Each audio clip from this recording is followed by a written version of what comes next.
This week, we're unpacking a homebuyer disaster story that could have been easily avoided if only the buyer knew what to do and where to go for advice before they signed on the dotted line. That's right, the headline read, Vic Homebuyer risks losing deposit after Stratum mistake. When we saw this, we sort of knew there'd be lessons our listeners can take away from this very sorry tale. Today, we're talking about how a Melbourne first homebuyer risked their $43,000 home deposit through making some dangerous assumptions and missing some critical steps in the home buying process. Very easy to make mistakes, I must say. If you don't know the process, they're easy to make. That's exactly right.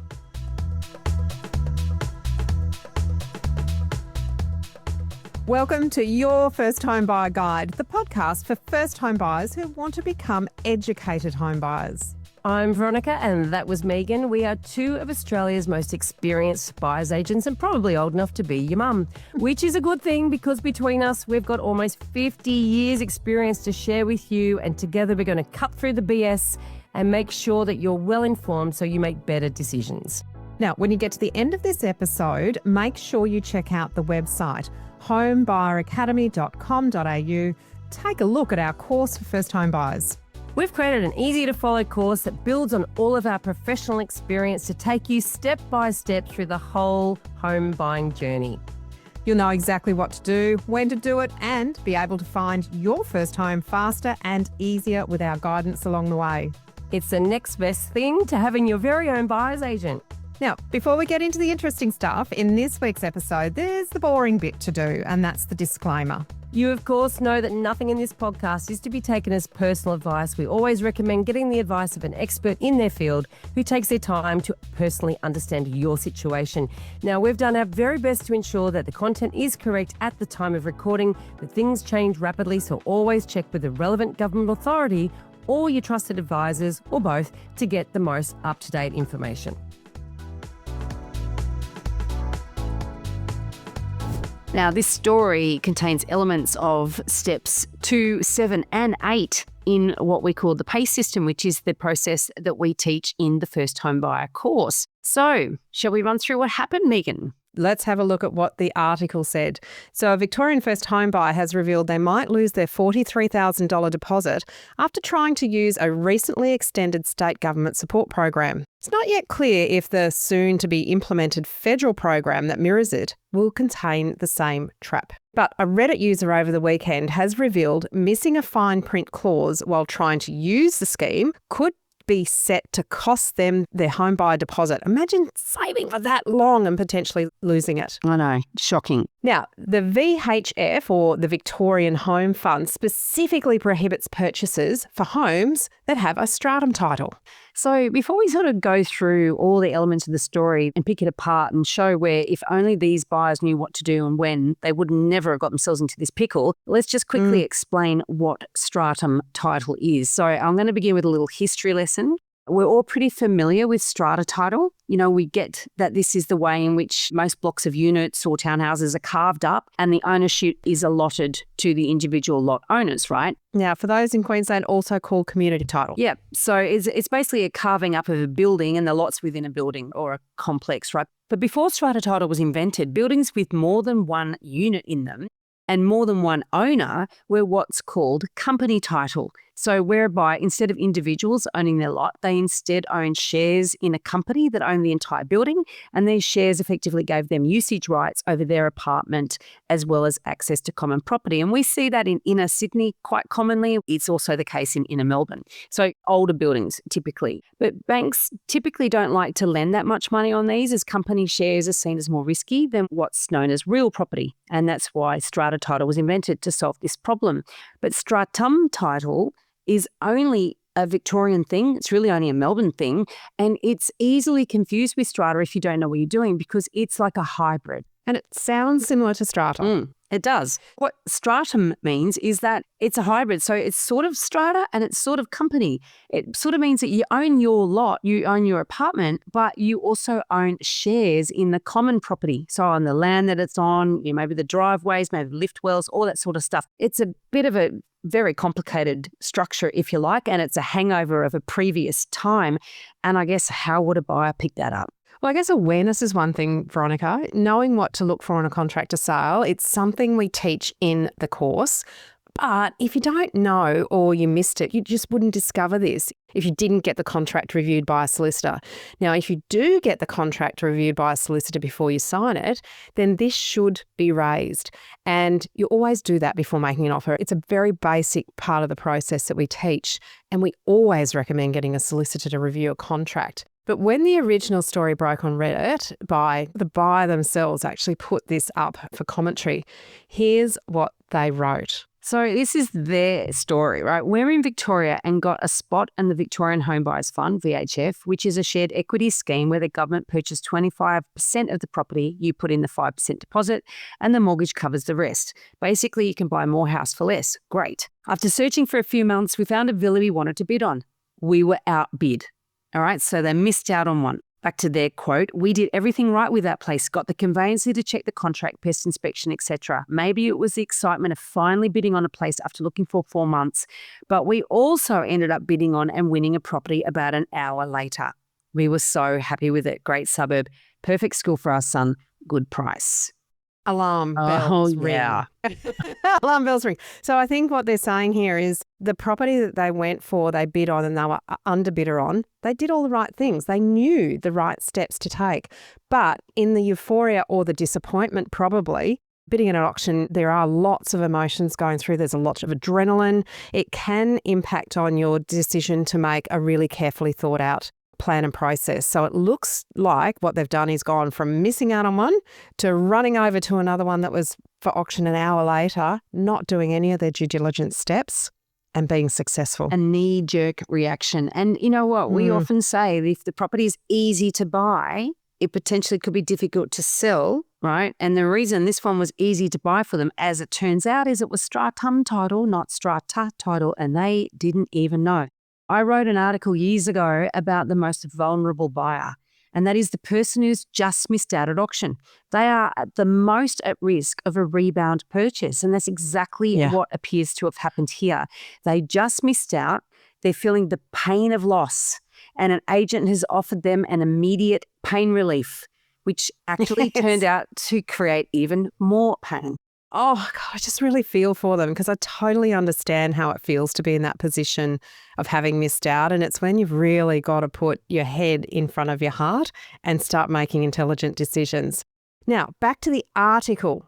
It goes on to say the government was unable to confirm exact numbers of buyers who have had applications rejected by the scheme, but said it was rare as the bank lenders that back it typically spotted issues ahead of a contract being signed or a formal application being made. So because they saw it and bought it within an hour, they missed crucial steps that could have saved them.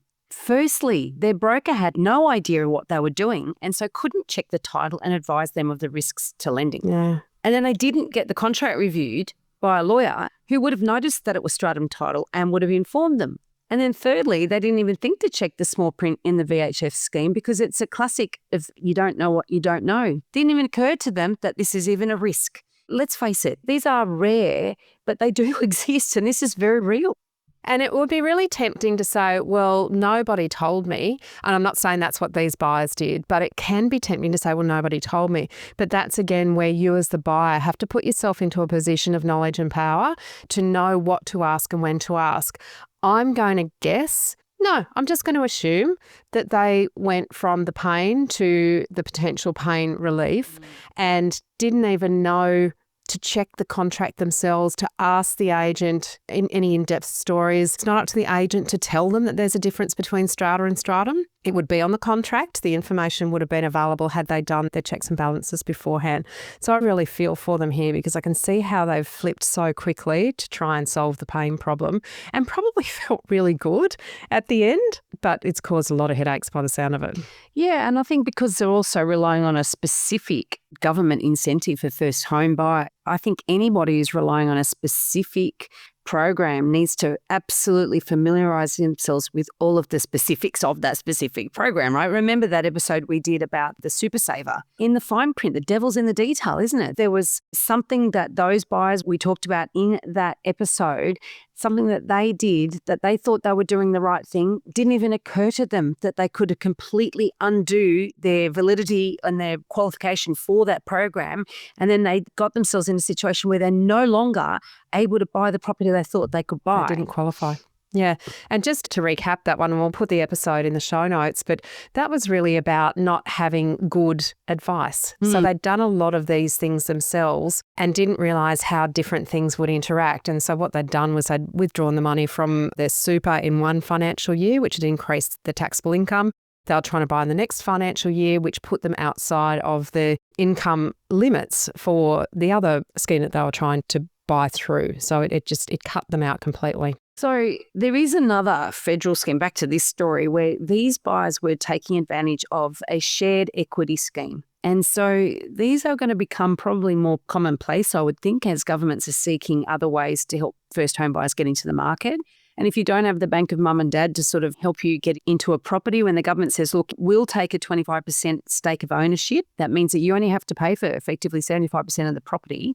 The government obviously retains ownership, and there are lots of fine print in terms of that ownership and clauses and things that you need to familiarise yourself with, which we're not going to go into in this episode. So you need to sort of know all of that. But it does give buyers, as this people alluded to in their posts, it gives them the opportunity to get a better property than they would have been able to get if they were only funding 100% of the property themselves. So it allows them to get a bit bigger, better property, potentially. And there is a similar federal scheme, which is we're waiting to commence, which is called Help to Buy. And that's meant to start in the second half of this year. And while they both offer that shared equity arrangement with the governments, there are some differences. So just thought we'd sort of touch into that. The Victorian scheme is available for those with at least a 5% deposit. And then they can have up to 25% of the home paid for by the government. Obviously, you've got to pay that back at some point with, their share of the gain as well. And there are various rules for that. And there are income caps. There's a whole bunch of things you need to be aware of. And there's also the 3.5% deposit for up to 35% buy-in from the government for those of Aboriginal and Torres Strait Island descent. So there are assistance for different assistance for other groups as well. Yeah, but there's caps. There's caps on all sorts of things, as Veronica mentioned. Purchase prices are capped at $950,000 in Melbourne, and in Geelong about $700,000, or is $700,000 for the rest of the state. An increase from when the program was first implemented, which is great because it does open up more options for people to look at. Now, it's not limited to first home buyers and has supported a number of those who sold homes during separations, divorces, and they actually weren't able to repurchase residence. So there's some really good aspects to this. But buyers can't earn more than it's $140,230 a year as a single, or $224,370 as a couple or a single parent. And these aren't round numbers, so you can't sort of think, oh, well, it's about $200,000, I should be right, or it's $250,000, I should be right. It's very exact. And that's your taxable income. Well, that's and then you've got to make sure, like imagine if you get a pay rise at work and then suddenly takes you outside the qualification, or what happens if you earn more than that cap? Does it go up every year, and will you be forced to sell or pay the government back? And there's all these sorts of things that you need to be looking into and understanding. But importantly for this story, there's also limits on the type of home that are not covered by the scheme. And so obviously in Victoria, they don't cover stratum title, right? And it is relatively common. I mean, there's more strata around, but it's clearly not impossible to come across a stratum title. And if you don't know what you're doing, you could get caught out like these people have. The federal scheme is still listed to commence in the second half of this year, and will offer even more generous report, actually covering up to 40% of the purchase price for a new build. And you know what we think about that? And 30% for an established home. Look, I'm softening a little bit on this whole new build thing, Veronica, because I think that there are some new builds that are well located and not in such high density areas that if you do your due diligence right and you really think about that supply-demand equation, you can still potentially get, and I think of a couple where first-home buyers in Brisbane have bought a new apartment in a low-density character area, and they've done really well, actually. It really bucked the trend in terms of some of those new house and land packages or big cookie cutter apartments in high density areas that have gone backwards before they've even had a chance to go forward. And look, I think that's really important. It just takes more work to identify a property that's not going to go backwards, because the odds of it going backwards are much higher than the odds of it making money. So it actually just surprised me the government is keen to put their money where their mouth is with some of these themselves. And have equity in them. Yeah, it's actually going to impact them. That's a good point. So maybe that's a way to do it, is actually make sure the government actually sucks up 40% and you're only putting up 60% and your actual exposure is minimised. So maybe that's actually a different way of looking at it. Now, don't forget, I guess there's a point here too, don't forget that this isn't free money for life. You do have to pay this back to the government at some point in time. And this is not strictly the rules, but usually, you know, if you sell the property, that's when you're paying back their part of the equity, their 40% of what you sell that property for. And if you refinance, there's some rules around that in terms of paying them out.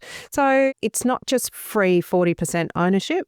There are some rules. You really, really need to get some good advice around that. Yeah, and the real design is to help you get into the market. So I help you stay there forever. And so I think the government will want people to pay back because they want access to those funds that they can actually recycle them into the next generation of first home buyers. I don't think it's really designed to be this sort of permanent solution. But again, with this couple that are faced with potentially losing their $43,000, for any of these schemes, if you're going to take advantage of them, it's really important that you understand the fine print. And as we've talked earlier of that previous example, that previous episode, also these schemes and how they work together.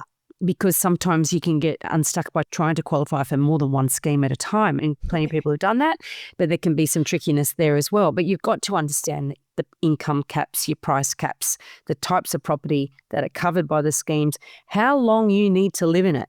I think is a very important thing to be thinking about as well. And also how to secure your spot. And quite often it's through brokers, but some schemes are outside the broker network. And very limited financial institutions for some of the schemes. Yeah, so knowing all of that and knowing who to ask for the guidance and when is absolutely critical. But the other thing too with this particular couple, and the ones that are faced with potentially losing their $43,000 deposit, the options available to them are limited unless they're able to fund the entire purchase. So for them, it's actually a bit more problematic than normal. Yeah. And Veronica, what's really heartbreaking, but there's so many lessons in it for our listeners, is they did the right things on the property that they went to bid on. So the property that they had the intention on, they did all the right things. They followed the right process. They got all the right advice. But they then did all the wrong things on their rebound property.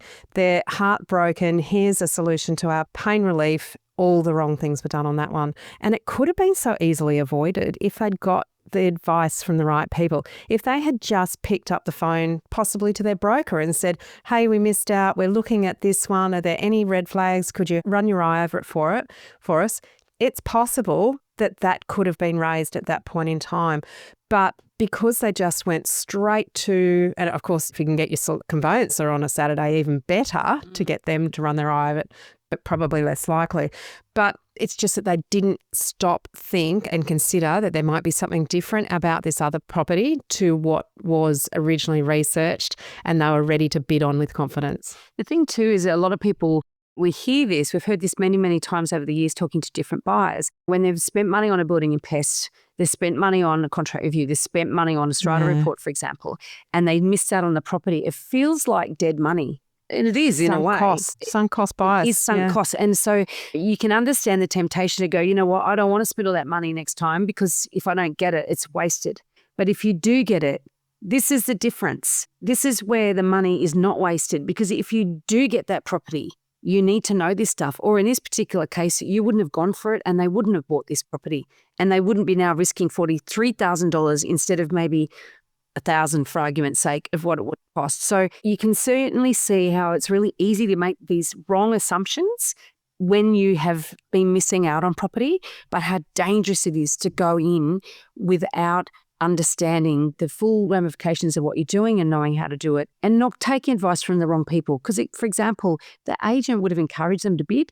God, that's their job, sell property, right? They're not too worried about whether the highest price to any buyer. And they're not too worried about whether you're trying to qualify for a scheme or whether this property does or doesn't fit in that scheme. They know that they would have had buyers that couldn't go for it because they would have had people showing interest through the campaign who would have said, oh, look, I can't go for it because my bank won't lend on it, or because I'm going for this scheme and it won't cover it. because there would have been people that would have fallen over, but it's not their job to check with the buyer as to whether or not they qualify and whether or not they're able to buy that property. That assumption is made. That buyer knows what they're doing. This is the danger. Yeah, and remember that's Home Buyer Academy principle number 1. The agent works for the seller, not for you. Don't get cranky at them if they're doing their job, and that's selling the property. So hopefully out of this, you've learnt some really good lessons, and that is get the process right, but don't be tempted to shortcut. If you don't buy a property and something shiny and new pops up down the road, make sure you do your due diligence first. Follow the right process, talk to the right people, and we really encourage you to do the course, because if they had done our course, they wouldn't have made this mistake. Too many first home buyers are leaving money on the table and hurting their future selves because they don't know how to do things in the right order. That's what we do. We teach you the exact steps you need to take and support you along the way. We help you move from a state of information overload to feeling excited and in control. You'll learn a clear step-by-step process that takes the guesswork out of buying your first home. You'll know exactly what to look for, who to talk to, and how to navigate every stage with confidence, avoiding costly rookie mistakes along the way. We've created your first home buyer course, a 10-module self-paced course plus online mentoring. Now, the course only costs $990 and you get direct access to us every week. You can share the link of any property you're thinking of buying and we can help you work out whether it's an A, B or C grade or a no-go zone. We even help guide you through your negotiations. Trust us, you will buy a hell of a lot better with our guidance and you'll overpay a lot more than the cost of the course if you don't know what you're doing. Thanks for joining us. If you've enjoyed this podcast, we encourage you to join our Facebook group. It's called Your First Home Buyer Guide Australia, and it's your opportunity to connect with us and ask us your questions, which we will answer. Meaning you can make sure that you're not getting led down the garden path. We hope to see you there soon.